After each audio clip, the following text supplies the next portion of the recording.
Assalamualaikum warahmatullahi wabarakatuh. Saya Duriana dengan NIM 201412029 dari Prodi Ekonomi Syariah kelas 3C. Di sini saya akan menjelaskan pembahasan tentang isi artikel saya yang berjudul Pemenuhan Perjanjian dalam Transaksi Pembayaran Melalui Non-Tunai atau Electronic Wallet menurut Hukum Perikatan. Hakikat hukum perikatan dalam perjanjian. Dalam pasal 1233 KUH Perdata ditetapkan kalau perjanjian itu bersumber pada sesuatu perjanjian ataupun atas bawah hukum. Dalam pengertian ini, kewajiban adalah sesuatu ikatan hukum antara dua pihak yang menyangkut harta barang serta didasarkan atas pengabaian salah satu pihak serta bisa memforsir pihak lain buat berkata, melaksanakan, ataupun menyiapkan sesuatu. Perikatan juga disebut sebagai kontrak yang dimaksudkan adalah janji kesetiaan kepada Tuhan, di mana janji-janji manusia diucapkan kepada sesama manusia selaku makhluk sosial dalam kehidupan sehari-hari. Pengertian pembayaran non-tunai atau electronic wallet.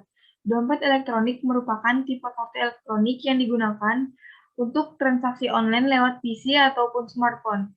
Kegunaannya sama dengan kartu kredit atau debit. Sebuah electronic wallet harus dilengkapi dengan dihubungkannya dengan rekening bank orang tersebut agar dapat melakukan pembayaran. Terdapat dua penafsiran pembayaran, yaitu adalah dalam makna kecil serta dalam penafsiran teknis hukum. Sebutan pembayaran dalam makna kecil berarti pelunasan utang debitur kepada obliga. Tipe pembayaran ini berupa duit ataupun benda. Tetapi dalam penafsiran hukum, sebutan pembayaran wajib dimengerti tidak cuma dalam wujud duit ataupun benda, namun pula dalam hal layanan seperti layanan medis, layanan penata rambut, mekanik mobil, dan lain-lain.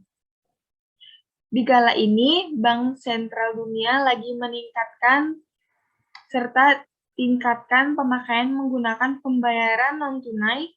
Pembayaran non-tunai ini dinilai lebih efektif serta efisien dalam merancang sistem pembayaran. Selaku pelengkap dalam pembayaran, sistem transaksi tunai dipecah menjadi dua jenis, yaitu perlengkapan pembayaran untuk transfer debit langsung serta pembayaran untuk transfer. Secara umum, alat pembayaran non-tunai dibagi menjadi 3 kategori, yaitu berbasis kartu, berbasis kertas, dan elektronik. Kategori ini merupakan wujud nyata dari tren transaksi sistem pembayaran yang didorong oleh inovasi, teknologi, serta model bisnis, tradisi warga, serta kebijakan pemerintah. Pandangan hukum perikatan terhadap pembayaran non-tunai atau electronic money. Dijelaskan dalam pasal 1382 KUH Perdata, para pihak wajib melakukan pembayaran sebagai berikut. 1.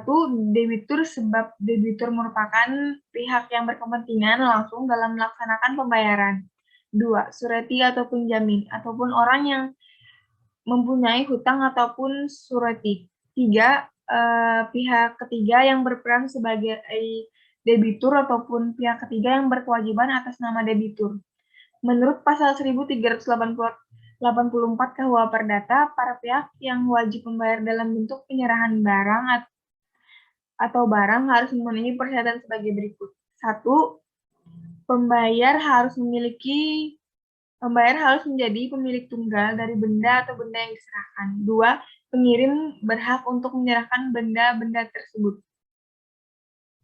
Berikutnya, pada pasal 1385 ayat 1 KUH Perdata, pihak yang berhak untuk menerima pembayaran merupakan 1. Kreditur atau pihak menerima yang berhak atas sesuatu prestasi. 2. Pihak lain yang diberikan kuasa oleh kreditur. 3. Orang yang diberi wewenang oleh hakim.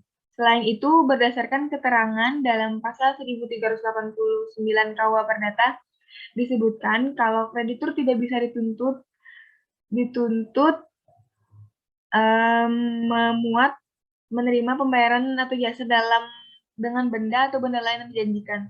Tidak hanya itu, menurut 1390 BGB, ia tidak dapat dipaksa untuk menerima kesalahannya secara bertahap, bahkan jika kesalahan itu dapat dibagi.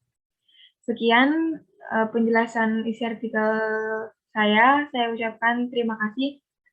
Wassalamualaikum warahmatullahi wabarakatuh.